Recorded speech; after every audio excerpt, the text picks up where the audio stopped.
What's up everyone, today is a video that I've been pretty excited to make for a while now. Our topic today is none other than the ultimate free-to-play option, the MC. So many people say, oh, I don't want to use the MC, I'd rather use gacha units, and yeah, I get that. I can't say I haven't been in that boat at one point in time, but let me tell you that the MC is actually really useful. Today, I'm going to hopefully shine a light on the Traveler as a potent support that is useful not just for the dreaded Spiral Abyss 11-2, but also as a DPS support that can provide both DPS and utility value pretty much through all the content. Anyways, what this guide will provide you guys with is how to play the Geo Traveler as well as how to build the Traveler in terms of artifacts and weapons. Lastly, of course, I'll do a showcase of the Traveler in Abyss 11-2 so you guys can see how to correctly utilize him to secure 3 stars in that chamber. Without further ado, let's get into the guide. Roll it. Okay, so let's start off with an analysis of how exactly you should approach the playstyle of the Geo MC. I'm sure many of you know that the point of the Geo Traveler is that the rock does big PP damage. That certainly is one of the grabbing points of the Geo MC, so let's go over that ability first. Thanks to the Traveler's first Ascension passive, this ability has a 6-second cooldown which matches the likes of Jean and Venti. This makes the MC an excellent energy battery. With this ability, you can hold to control where you want to place the rock or simply tap and let the auto-targeting system take over. My number one tip for anyone playing Geo MC is pretty much to never tap the ability for 3 reasons. Reason number 1, the auto-targeting sucks. Sometimes it can be spot on, but more often than not, the rock is placed in a position that you really don't want it to be in, and that gets really annoying really fast. Reason number 2, it's actually faster to aim the ability instead of tapping. This sounds counterintuitive, but just watch what happens here. If we tap the ability, this is what happens, and if we wait for the cooldown, when we quickly aim the ability, the animation of the rock coming up is actually faster. When you tap, the rock is in the air for a fixed amount of time and it really slows things down. On the other hand, if you aim for just a brief amount of time, the rock will immediately pop up from the ground, and this animation is a lot faster.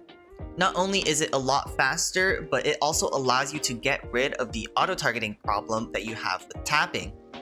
Now it's guaranteed that the rock will be where you want it to be unless you misaim the rock yourself. Reason number 3, if you tap the rock, enemies can end up on top of the rock, and your fight gets 10 times more annoying than it was before. I'm sure everyone who has tried to use the Geo MC has experienced this before, and it kinda sucks. In order to avoid this, we can quickly use the hold option to aim at the side of an enemy rather than on top of an enemy to make sure that the damage is still dealt and they don't end up on top of the rock. Hitting enemies from the side is probably the safest way to deal damage with the Geo MC as it doesn't interrupt the flow of your fight. The last thing I want to mention about the Geo MC is the second constellation, which states a rock will explode for duplicate damage once it expires. For the sake of this video, I'm not gonna go too deep into this, but I really want to briefly mention that the max amount of rocks is 3, so if you want to play extremely diligently, then you can take note of which rock you place first, and then lure enemies to the oldest rock and effectively double your damage. A lot of the times this is impractical though, and instead something a little bit more practical is using rocks to block damage. Rocks will explode if they take enough damage, and also deal damage back to the enemy with this explosion. So if a melee enemy hits a rock and explodes it, it will take damage because they're in range of the explosion. For ranged enemies, not so much, but that's not much of a problem.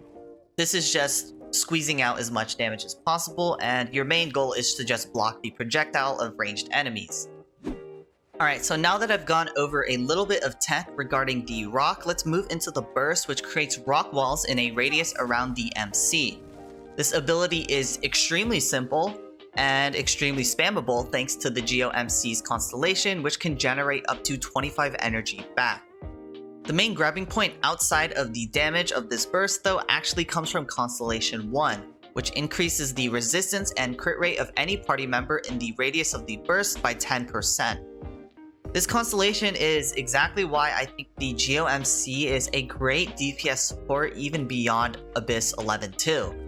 10% extra crit rate alleviates a ton of stress off artifacts if you're lacking a smidge of crit rate on your main DPS characters.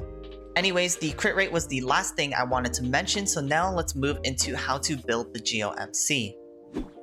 Starting with artifacts, you actually have more than just one option to choose from.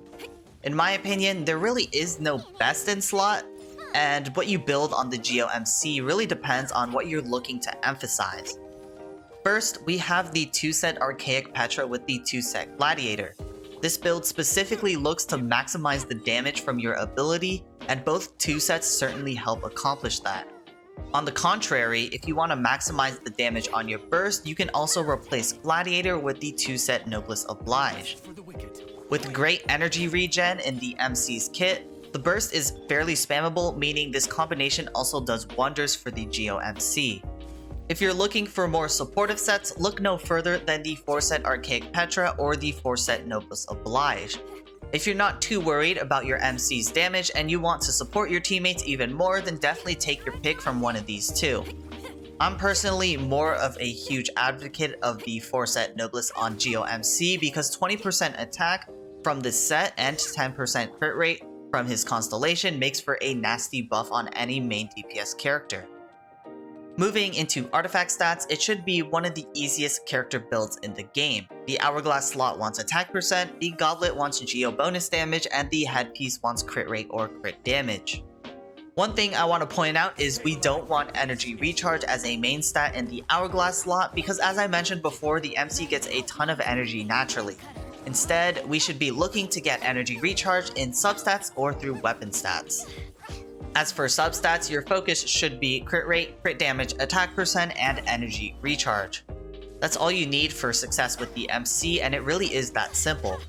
With that, weapons are up next. Like artifact sets, you also have a variety of weapons to choose from, and I'll do my best to make this list as digestible as possible. Beginning with the best weapons, it was really hard to choose a definitive option, so instead what I'll have on screen is a few that can fit the bill for best in slot. For this category, we have the Primordial Jade Cutter, Skyward Blade, Festering Desire, the Alley Flash, and Harbinger of Dawn. So the Primordial Jade Cutter and Skyward Blade should be pretty self-explanatory as 5-star weapons, so I'm not going to go too far into those ones. As for the Alley Flash, this one is on the current weapon banner, and its base attack goes up to a whopping 660 at level 90, which is insane for a 4-star weapon. The elemental mastery from the weapon is pretty useless, but just the base attack and the damage passive makes this weapon one of the best 4-star choices for the Geo MC. For free-to-play players, you're in luck because the Festering Desire is the other best 4-star choice and my personal favorite. This weapon gives everything the Geo MC wants and is canonically one of the Traveler's swords since Albedo gifted it to the MC. Lastly, the 3-star Harbinger of Dawn is one of the best options for similar reasons as to why Albedo players like this weapon. For other options to choose from, there are several more that I want to list, but I don't want to consider being best in slot. These weapons include the Flute, the Black Sword, Vortex Vanquisher, Favonius Sword, and lastly the Sacrificial Sword. Also, for my PS4 and PS5 players, the exclusive Sword of Dissension can also be used if you have nothing else. These weapons are all great and viable options for the MC, but I'd say that they're outclassed by at least one or even more than one of these swords that I put in the best in slot category. Definitely look at one of these for your options if your other swords are currently being used by some other character. So now you know how to build the Geo Traveler, let's take a look at my own MC.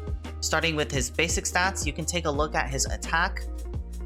If we move into the more hidden stats, we can take a look at his crit rate, crit damage, energy recharge percent, and Geo damage bonus. For a weapon, we're rocking the R5 Festering Desire, and as for artifact sets, we're running a 2-set Noblesse Oblige with a 2-set Archaic Petra. As for the substats on the artifacts, we take a look here. This is the Flower, this is the Feather, the Hourglass slot, the Goblet slot, and lastly the Headpiece slot. As for constellations, obviously we have a C6 MC, and for talents, our talents are at 6, 10, and 9. That should cover just about everything on my Traveler's build. Now let's take him into Spiral Abyss, Floor 11, Chamber 2, so I can demonstrate how to properly utilize him in that Protect the Monolith situation. Before we start, I want to bring attention to my current team setup as I've tried to make it as free to play as possible. I know Xinyan and Diona aren't completely free to play, so let me quickly make a replacement suggestion. The best replacement for Xinyan is Noelle, which not only makes the team more free to play, but also gives us a Geo resonance, which is actually more helpful than the current resonance that we have right now. Since Noelle also doubles as a healer, you can replace Diona with any other free to play unit you want. Amber works great here because of her Baron Bunny. Alright, now that I have that out of the way, the first thing you want to do when you start up the chamber is quickly aim the rock between the two archers that spawn to block their fire. I knock them back here, but you don't even have to hit them. All you have to do is make sure that their arrows are blocked by the rock. You can also use your burst immediately if you have it up. Now that the archers are blocked off, we can ignore them and move on to the shield helitrals. The torch helitrals will always target you, so no need to worry about them, you can just ignore them. Once the shield guys are out of the way, notice how the axe metatrill that spawns instantly targets the monolith. We can put a rock between the metatrill and the monolith to make sure his hit doesn't connect. If you happen to kill all the torch guys on accident, a shield metatrill will spawn, and just make sure that the path between his spawn point and you is not in the way of the monolith. He will always charge at you, so what you can do is guide him away from the monolith quickly, as I do right here. After you kill the axe metatrill, what you can do next is target the archers.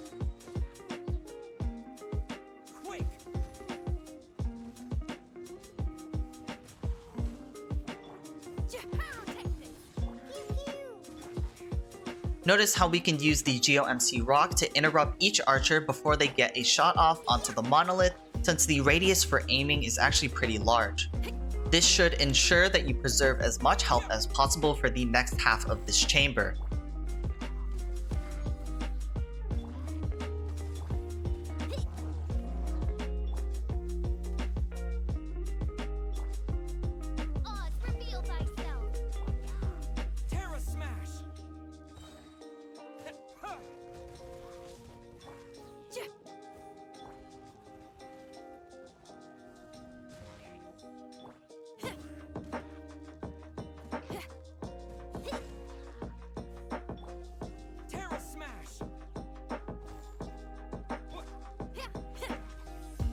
The last enemy we kill off is the shield metatrill, and this should secure us 94% on the monolith after the first half. You can get an even higher percentage left if you play it better than I did, but honestly 94% is more than enough to move on to the second half.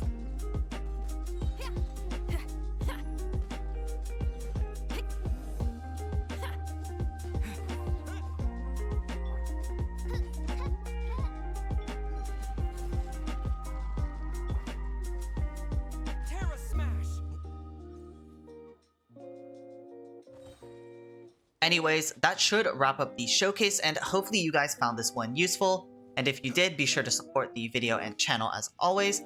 Other than that, I'll see y'all in the next one. Peace.